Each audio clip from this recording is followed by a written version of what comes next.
جی السلام علیکم ورحمۃ اللہ وبرکاتہ۔ لو جی، اس ملک اور اس قوم نے 5ویں دفعہ ہاؤس آف شریف کے بندے کو وزیر اعظم بنا دیا۔ سب سے پہلے تو اس ملک اور اس قوم کو بھی سلام، اور شریفوں کو بھی سلام۔ کیا لیتھل کمبینیشن ہے، کیا زرخیز زمین ہے، کیا ملک ملا ہے ان شریفوں کو، بلکہ ان چند شرفا خاندانوں کو، بلکہ اس طبقہ اشرافیہ کو۔ ایسا ملک انہیں کہاں ملے گا؟ شہباز شریف صاحب نے ووٹ لیے جی 201، اور عمر ایوب کو ملے 92۔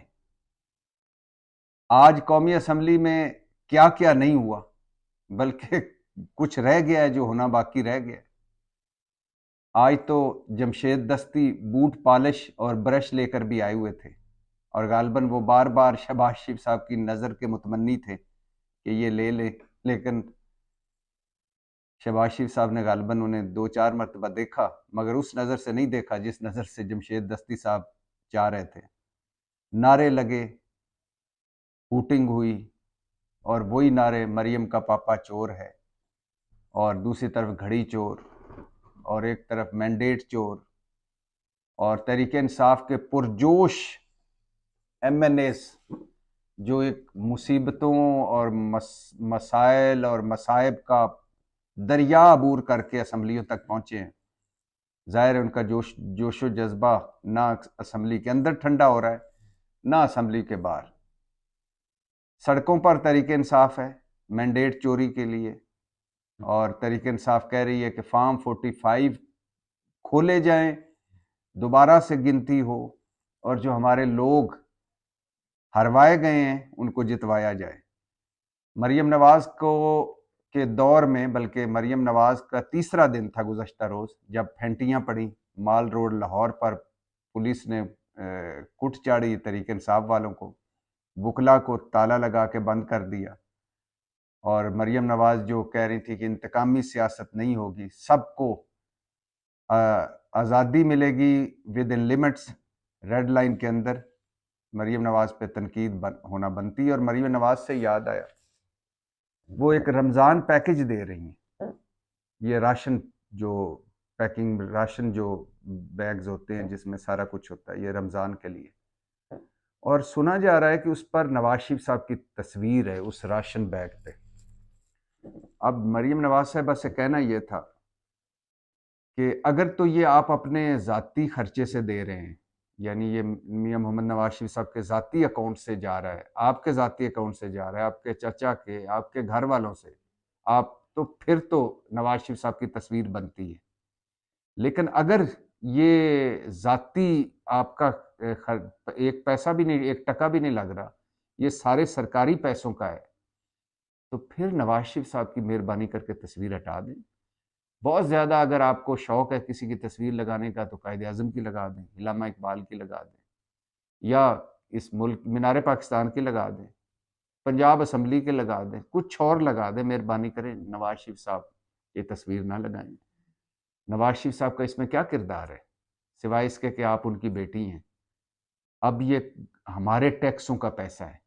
تو لہٰذا ہمارے ٹیکسوں کے پیسے پہ اب نواز شریف صاحب یا شہباز شریف صاحب کی تصویریں لگانا بند کریں۔ اور ایک آپ کا اور بیان بھی نظر سے گزرا، آپ نے کہا کہ راشن پیک یا راشن پیکج ان کو بھی دیا جائے گا جنہوں نے مجھے ووٹ نہیں دیے۔ بڑی مہربانی آپ کی دریا دلی کے۔ ایک بار پھر پوچھنا چاہ رہا ہوں کہ اگر آپ اپنے پیسوں سے، ذاتی پیسوں سے، ہاؤس آف شریف کے پیسوں سے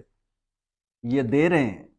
راشن پیکج دے رہے ہیں، تو پھر تو بڑی مہربانی کہ آپ ان کو بھی دے رہے ہیں جنہوں نے آپ کو ووٹ نہیں دیے۔ لیکن اگر آپ سرکاری پیسوں سے دے رہے ہیں، گورنمنٹ آف پنجاب کے پیسوں سے دے رہے ہیں، تو پھر ان کے ان کے کا کیا مطلب؟ پھر تو پورے سارے پنجاب کے لوگوں کو ملنا چاہیے، پھر آپ کا کون سا احسان ہے؟ اور دوسری بات یہ بھی ہے ویسے کہ آپ کو جتنے اس مرتبہ ووٹ ملے ہیں وہ تو ہیں ہی تھوڑے سے لوگ، تو باقی پنجاب اتنا زیادہ رہ جائے گا، لہٰذا ساروں کو دیں، ٹھیک آپ نے سوچا ہے، مگر یہ احسان مت کریں، یہ ساروں کا حق ہے جو پنجاب میں جو رہتے ہیں، اور سارے یہ ہمارے ٹیکسوں کا پیسہ ہے، سرکاری پیسہ ہے، سب کا حق ہے،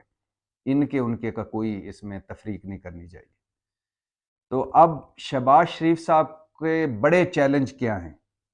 مریم نواز صاحبہ کے بڑے چیلنج کیا ہیں؟ پنجاب اور مرکز کی بات کر رہا ہوں، بلوچستان کے ایک اپنے مخصوص حالات ہیں، کے پی کے اپنے مخصوص حالات ہیں، سندھ میں خیر سے 1970 میں روٹی کپڑا اور مکان بھٹو صاحب نے نعرہ لگایا تھا، اب بلاول بھٹو بھی وہی نعرے لگا رہے ہیں،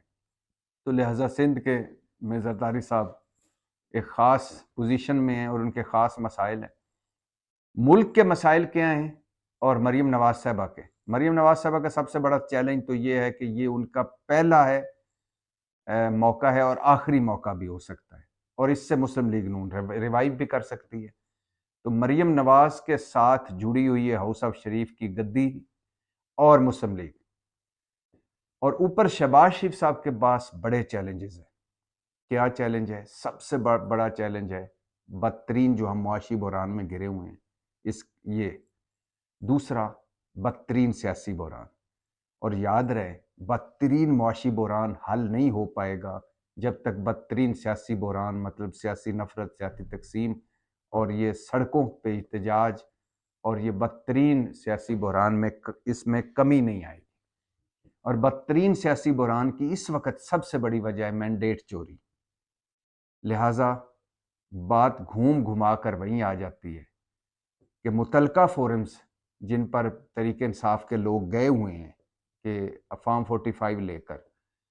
ان کو چاہیے وہ اب وائٹل رول ادا کر سکتے ہیں۔ الیکشن کمیشن نے تو ہر موقع پہ مایوس کیا، عدلیہ نے ہر موقع پہ مایوس کیا ہے، اب اگر یہ متعلقہ فورمز ایک مرتبہ پھر قوم کو مایوس کریں گے تو یہ آگے نہ ملک چل پائے گا، نہ قوم آگے چل پائے گی، نہ اسمبلی چل پائے گی۔ لہٰذا متعلقہ فورمز کو مقررہ وقت کے اندر ان کی سننے چاہیے، فارم 45، فارم 47 کا، فارم 48، 9 کا جھگڑا ختم کرنا چاہیے، جو جیتے ہوئے ہیں ان کو ان کا مینڈیٹ واپس ملنا چاہیے، جو ہارے ہوئے ہیں ان کو اسمبلی میں بیٹھنے کا کوئی حق نہیں۔ اگر آپ چاہتے ہیں کہ یہ نفرت اور تقسیم کم ہو، اگر آپ چاہتے ہیں کہ ملک چلے، اسمبلی چلے، اگر آپ چاہتے ہیں کہ ہم آگے بڑھیں، اگر ہم چاہتے ہیں کہ یہ بدترین معاشی بحران اس کے حل میں کوئی مدد ملے، تو آگے بڑھنا چاہیے، آگے کرنا چاہیے، اور اس کے لیے یہ مسئلہ حل کرنا ہوگا، یہ مینڈیٹ چوری والا۔ سنا جا رہا ہے اس پہ ابھی میں تفصیلاً بات نہیں کرنا چاہ رہا، لیکن خبر دے رہا ہوں کہ سنا جا رہا ہے کہ عمران خان صاحب سے بات چیت بیک ڈور شروع کی جا رہی ہے۔ بہت سارے اس حوالے سے جو پولیٹیکل جماعتیں ہیں ان کا خیال ہے کہ اب وہ میجر سٹیک ہولڈر ہیں اس نظام کے، ان کا خیال ہے کہ اب ان کی ایک صوبے میں حکومت ہے،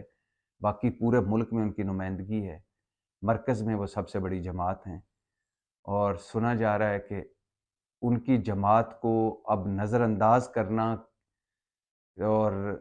ساری جماعت کو 9 مئی سے نتھی کرنا یہ ٹھیک نہیں ہے، تو لہٰذا ان سے بات چیت کی جائے۔ تو سنا جا رہا ہے کہ بیک ڈور گفتگو شروع ہونے والی ہے، اس کا چینل اعتزاز احسن لطیف کھوسہ بھی ہو سکتے ہیں، اس کا چینل عمر ایوب جو قومی اسمبلی میں لوگ ہیں جو وہ بھی ہو سکتے ہیں، اور اس کا زیادہ تر یہ چانسز ہیں کہ اس میں کوشش کی جائے گی کہ یہ ملک اور قوم اور یہ جو بدترین معاشی بحران جن ہم سارے مسائل میں ہیں، اس کی حل آپ سارا کچھ وہ کہتے ہیں وہ کرتے رہیں، مگر ملک بند نہ کریں اور آگے ملک چلنے دیں اور اسمبلی چلنے دیں۔ تو بات چیت خوش آئندہ ہونی چاہیے، پہلے بھی 2-3 مرتبہ کوشش ہوئی لیکن وہ ناکام ہوئی، اب بھی عمران خان صاحب ایک ہی بات کر رہے ہیں کہ مجھے رہائی یا میرے لیے کچھ نہ کریں، میرا مینڈیٹ واپس کریں۔ تو یہ ایک اچھی بات ہے کہ عمران خان سے گفتگو ہونی چاہیے، پولیٹیکل جماعتوں کی خاص طور پر ہونی چاہیے، سیاسی جماعتوں کی خاص طور پر ہونی چاہیے۔ یہ ایک طرف تو یہ ایک بڑا موو ہے کہ وہ محمود خان اچکزئی جس کی بدتریفی جس پر تنقید کیا کرتے تھے، فکرے کستے تھے عمران خان صاحب، یا وہ شیخ رشید جس کو کہتے تھے اس کو کوئی چپڑاسی نہ رکھے، یا وہ پرویز لائی جس کے بارے میں وہ کہتے تھے یہ پنجاب کا سب سے بڑا ڈاکو، تو ان کو اگر وہ بھی ساتھ مل سکتے ہیں اور محمود اچکزئی کو اگر وہ صدارتی امیدوار بنا سکتے ہیں ایک صوبے کے، بلوچستان کے صوبے کے حوالے سے، اور ایک قوم پرست سیاستدان کے حوالے سے، اور یا ایک جس پر کل تنقید کرتے تھے اس حوالے سے اس کو ساتھ ملا کر. تو یہ ایک جہاں ایک یہ ہے کہ ہمیں کوئی سیاستدانوں کو ایکسٹریم پوزیشن نہیں لینی چاہیے، دروازے بند نہیں کرنے چاہیے. وہاں یہ بھی ہے کہ یہ اچھی بات بھی ہے کہ بات چیت ہونی چاہیے، موقف نہیں بدلنا چاہیے. جیسے بالکل ہی کچھ نہیں پیپلز پارٹی اور مسلم لیگ نون میں، اور وہ اور اس طرح چیٹ نہیں کرنا چاہیے کہ آپ جب چاہیں قوم اور ملک کو بیوقوف بنا لیں کہ ہم آپ کی خاطر مل رہے ہیں، اور جب چاہیں جب اقتدار ختم ہو تو ملک اور قوم کو بیوقوف بنائیں کہ ہم آپ کی خاطر علیحدہ ہو رہے ہیں. ملک و قوم اور جمہوریت اور پارلیمنٹ کی یہ جھوٹ نہیں بولنا چاہیے، لیکن اچھی بات ہے بات چیت ہونی چاہیے. اور سنا جا رہا ہے کہ بات چیت شروع ہونے والی ہے، بلکہ کچھ لوگ تو کہہ رہے ہیں کچھ تو کہ بات چیت شروع ہو چکی ہے، تاکہ یہ ملک اور قوم آگے بڑھیں. پاکستان زندہ باد.